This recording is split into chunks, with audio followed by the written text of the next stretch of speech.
Hey, what's up? It's Baz the Magician with a quick explanation video about a contact juggling move called the Enigma. Apparently, when I had made two previous videos, I had explained that the weight of the ball absolutely matters because the weight of it depends on how you have to pick it up, which determines how you have to hold your hands and move it. That caused some confusion with people because they said, how does the weight of the ball matter? You're still doing the move, it doesn't matter.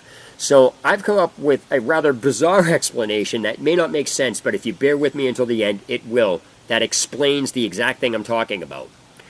And I'll be using a tennis ball and a paint can with a handle to get my point across. And again, that sounds bizarre, but please bear with me. So the first thing here is the Enigma's a fingertip move. It's basically on your fingertips because if you watch all the videos, they say, hey, pick this up between your finger, your first finger or your middle finger and your thumb. Now, you can hold it with both hands or whatever. Now, that brings me to the point in the tennis ball. I can tell the average person to pick up a tennis ball, even a 5-year-old, to pick the ball up between their fingertips, whether it's their first finger and their thumb or their middle finger and their thumb, and they'll be able to do it. They can even hold on to it and go do the exercise people say. Put your finger down, lift up the finger. Put the finger down, lift it up. And they say this to get used to the dexterity, the motion, to build hand strength, and to hold on to the ball, which is perfectly fine. That's not in debate. Now we're going to bring the paint can into equation. Paint can with a handle is a gallon of paint. I don't care who you are, what you've practiced, how strong you think you are. Nobody is going to tell me the average person, without some massive strength, can pick up the handle of the paint can between their fingertips, whether it's their first finger and their thumb or their middle finger and their thumb, or whether they're picking it up with two fingers. The exercise that people are saying to do, you will not be able to hold onto a paint can while it's in the air and do this with it. It is simply too heavy.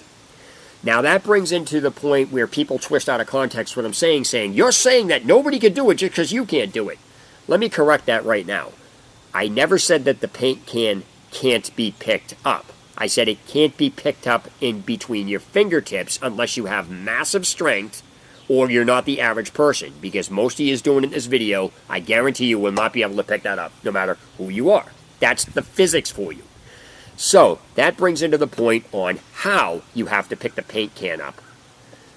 In order for me to pick the paint can up, I cannot pick it up like that. I have to literally change the direction or the momentum of how I'm picking it up with my fingers in a different position. Case in point, there are 3 ways that I can usually pick this paint can up with a handle.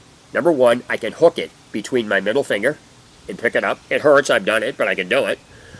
I can then put more support on it to put the handle in between my fingertips this way. Or the 3rd way, which everybody is usually going to do, which is going to put their hand in between the handle and close their hand about it and pick it up. My point behind this is, you are no longer on your fingertips. The tennis ball fingertip exercise no longer applies. It doesn't work. You can't do it because you have to tell somebody how to do the exercise while their hand is in this position, or this position. The dynamic of it completely changes. It is no longer a fingertip move. That brings me to the closing on this, which will pull this whole thing together. I've gotten this said to me. Well, everybody else is using it, doing it in the video, so it's obviously you. Yep. Everybody in the video is using an empty paint can, period. Picking an empty paint can up can be done. Picking a full paint can up, The weight of what you pick up changes how you have to hold your hand in the position of it, thus changing the move entirely. Now, until somebody puts out a tutorial on how to actually hold a 1-pound ball in your hands, all these videos that you're seeing are being done with a lightweight ball that is not a 1-pound ball. You put a 1-pound ball in your hand, it's the same as between a tennis ball and a paint can. You have to change the dynamic of your hand in order to be able to hold it. Period. So, that's really all there is to it. Baz the Magician signing off. Have a good day or night, guys.